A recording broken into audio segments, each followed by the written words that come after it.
Army General and former NATO Supreme Allied Commander Wesley Clark. General, if Belarus joins this fight, is this now Russia acknowledging it needs help? Oh, absolutely it is. In fact, Anna, we've been hearing for 2 or 3 weeks that the Belarusians have been trying to get their military forces in order to be able to join the fight. But the truth is that the soldiers in Belarus don't want to be in this fight. And there's been active sabotage, there's resistance, passive resistance, and other things that have delayed it. So, yes, I mean, Russia's in trouble, and Vladimir Putin doesn't care about some disobedience in Belarus. He just wants those forces in. He wants to finish this fight against Ukraine as rapidly as possible. That's his goal. He'll bring in everybody he can, whether they're prepared or not, including some new Russian draftees, mercenaries, people from Africa, the Syrians. For him, it's all-out war against Ukraine. Right. So explain to me, though, if the Belarusian soldiers and the forces that have to go in and fight, should they be sent in, why they, if they are against it, would go in? Why would Belarus send their people in? Well, Lukashenko owes Putin a lot. Putin's kept him in power. And there's been a decades-long back and forth between Putin and Lukashenko, the ruler of Belarus, as to whether or not Russia could absorb Belarus and make it another, like, part of the Russian Federation.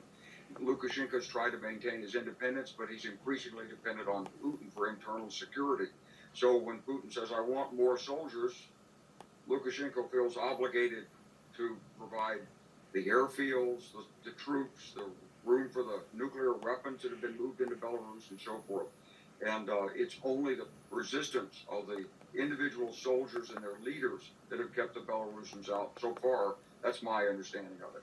So if it were to go to that next level, wouldn't that just destabilize Belarus? Yeah, but I'm sure in Putin's thinking is get this over with and then we'll worry about the stability of Belarus. Gotcha. There is reporting, as we just heard from our correspondents there, that Ukrainian forces have actually taken back some areas near Kyiv. So the fighting is ongoing. It's hard to know if there's any, I guess, momentum per se on the Ukrainian side, but how do you see that Belarusian support changing the fight on the ground? If the Belarusians come in, it would definitely require the Ukrainians to redeploy forces, and it would mean they would be less free to be able to continue this counterattack against the Russians north of Kyiv. The Belarusian forces would presumably not only come toward Kyiv, but try to go to places like Zhytomyr and others to seal off the supply routes of munitions and so forth getting into Kyiv. Right now, this is a real gamble on the part of the Ukrainian forces, I will tell you, because their ammunition stocks, their weapons are limited. They need more support from the West, more support from our allies and the United States to continue this. And they have to continue this offensive. They have to push these Russian troops back away from Kyiv. This is the moment. There's a window of opportunity for this. They're taking advantage of it. We've got to get more support to them very rapidly. Meantime, the situation just continues to grow more and more dire for civilians. Aid groups are reporting only days of food supply left in some cities. How does this now factor into the ability for Ukrainians to keep fighting? Well, Ukrainians understand they're in a struggle for survival. The sacrifices of the Ukrainians in Mariupol are actually helping the battle in Kyiv, because if those forces, Russian forces around Mariupol, are freed up, they will move north, either or west, either against Odessa or up against Kyiv.